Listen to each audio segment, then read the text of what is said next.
세상에 이런 성경 말씀이 레위기 11장 2절 이스라엘 자손에게 말하여 이르라. 육지의 모든 짐승 중 너희가 먹을 만한 생물은 이러하니. 레위기 11장에는 먹을 생물과 먹지 못할 생물을 규정하고 있습니다. 또 출애굽기 15장 26절에는 하나님의 계명에 귀를 기울이며 하나님의 모든 규례를 지키면 애굽의 모든 질병을 하나도 내리지 않겠다고 하시면서 하나님은 치료하시는 하나님이라 말씀하고 있습니다. 레위기 11장의 음식 규례의 요점은 육상동물의 경우 되새김질을 하고 발굽이 갈라진 동물을 먹을 수 있다고 하셨습니다. 예를 들면 소, 양, 염소, 사슴, 노루 등 초식 동물이며 쪽발 동물을 말합니다. 마리나 낙타는 쪽발이 아니므로 먹지 못합니다. 또 특별히 돼지의 경우 쪽발이지만 되새김질을 하지 않으므로 먹지 못할 고기로 분명히 말씀하고 있습니다. 우리 식탁에서 가장 건강을 위협하는 고기가 바로 돼지고기임을 알아야 합니다. 삼겹살이나 돼지국밥, 돈가스, 순대 등을 꾸준히 먹는다면 결코 암이나 중풍 같은 병을 피할 수 없을 것입니다. 또 음식 규례의 가장 큰 기준은 기름과 피를 먹지 않는 것입니다. 기름은 동물성 기름을 말하며 소고기의 기름도 물론 포함합니다. 순대의 경우 돼지 피를 섞어 만들며 소 선짓국은 소의 피를 굳힌 음식입니다. 사슴의 피를 마시는 사람도 있는데 결코 건강하게 살 수 없음을 알아야 합니다. 또 토끼 고기도 쪽발이 아니므로 먹지 못합니다. 다음으로 물에서 사는 동물의 경우 비늘이 있고 지느러미가 있는 생선만 먹을 수 있다 하였습니다. 고등어나 꽁치, 삼치, 참치 등은 푸른색만 보이고 시장에서 사서 표면을 긁어보아도 비늘이 안 나올 경우도 많습니다. 하지만 싱싱한 고등어를 칼로 표면을 긁으면 1mm 이하의 매우 작고 얇고 투명한 비늘이 무수히 있음을 발견하게 됩니다. 비늘이 없는 생선은 장어나 메기나 아귀, 미꾸라지 등 표면이 미끄럽고 점액으로 덮여있는 생선을 말합니다. 또 문어, 낙지, 오징어 등도 못 먹을 음식이며 새우, 게 등도 안 되며 조개류도 먹지 못합니다. 이런 생물들은 대체로 물속 청소동물이며 환경정화 생물들입니다.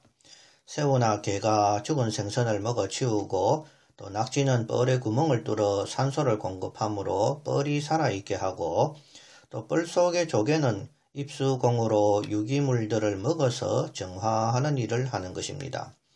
이런 환경정화 생물들은 여러가지 오염물질들을 먹어서 주변을 깨끗게 하는 것입니다. 정화조나 수채망 같은 역할을 담당하는 생물들이기 때문에 미세 플라스틱이나 환경 호르몬 등이 쌓여있는 먹지 못할 생물들인 것입니다. 또 조류의 경우 독수리나 올빼미, 갈매기 등을 금하는데 육식 조류이며 생선을 잡아먹는 조류들입니다. 비둘기나 꿩 같은 초식 조류들은 먹을 수 있습니다. 닭의 경우 먹을 수 있는 것으로 생각하나 오늘날 항생제 사료를 출하 때까지 먹인다고 하니 문제가 됩니다. 오리의 경우는 물속의 생선이나 더러운 유기물들을 걸러 먹는 습성이 있으므로 원리상 먹지 못할 고기입니다. 또 레위기 11장 16절에는 타조가 먹지 못할 새로 등장하는데 번역이 잘못되었습니다.